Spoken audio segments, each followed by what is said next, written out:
the Fed does taper, I think they're going to do the absolute minimum amount that they feel they can realistically get away with. In fact, I don't think the Fed ever really wanted to taper. I think they wanted to talk about it, but they didn't really want to do it. But they've kind of backed themselves into a corner where so many people are expecting a taper that to not taper, they might be too afraid of the message that sends about how weak the U.S. economy really is. So I think to the extent that they bow to that pressure and taper, they're going to try to unwind it, almost like have their cake and eat it too, by trying to reassure the markets that this is all we're getting, that they're not anxious to increase it anytime soon. Maybe they'll back talk about when they're going to raise rates above zero. Maybe they'll change the benchmarks for keeping them at zero.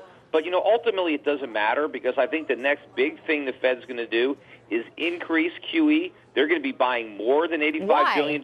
Why increase QE? Well, because we're going back into recession. Where? Give me the hard facts. Well, the phony recovery that the Fed managed to engineer is strictly a function of the QE. And in order to maintain it, larger and larger doses are required. Just like, a drug addict, you build up a tolerance. You need more of the drug to stay high.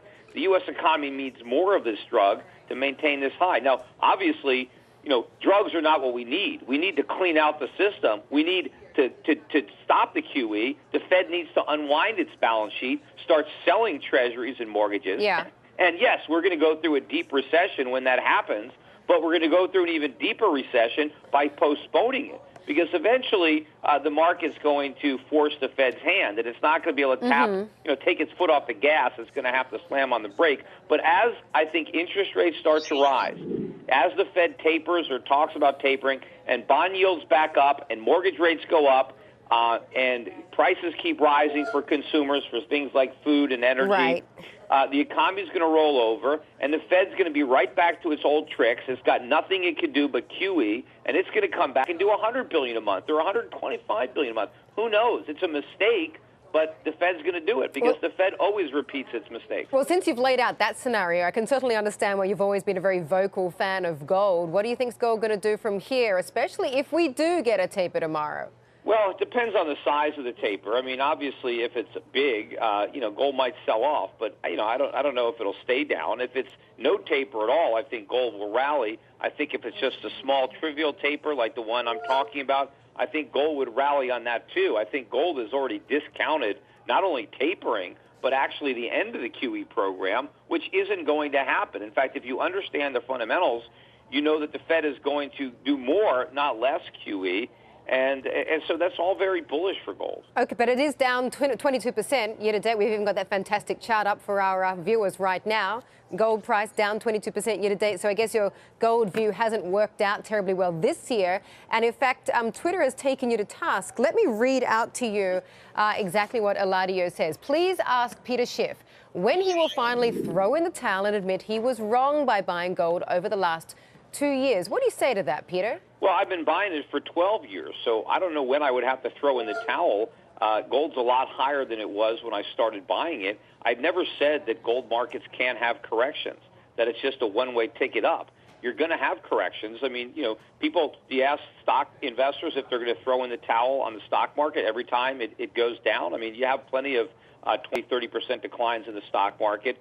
I would be more concerned about the decline we're having in the bond market. I mean, look at how much bond prices have dropped, and I think they got a much longer way to go, and I think the Fed is going to have to start printing a lot more money, unfortunately, to try to stop bond prices from falling, to artificially prop them up.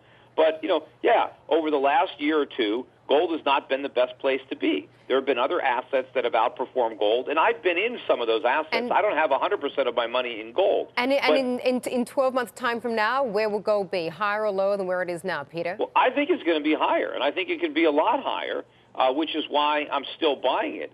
The question is, when gold makes a new high, when are all the naysayers who have been doubting gold for 10, 12, 13 years, when are they going to throw in the towel and start to buy some? That's what I'm more concerned about. You have a lot more gold bears that haven't bought their first ounce.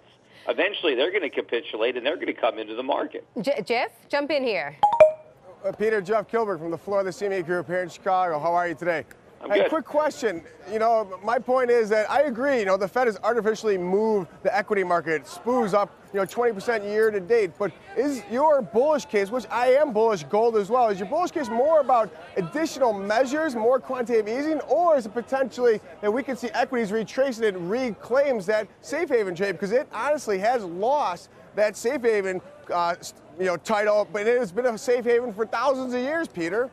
Well, I think it is going to be not only about more QE, but about the realization that the U.S. economy is not recovering. People have to appreciate the grave situation we're in, how much money is going to be printed in the United States, how much larger our deficits are going to go, and the fact that we can't pay back any of the money we've already borrowed, let alone the money we're going to borrow. When we have a loss of confidence in the dollar and in the U.S. Treasury market, and we have a currency crisis and a sovereign debt crisis, that's when gold is going to shine the brightest.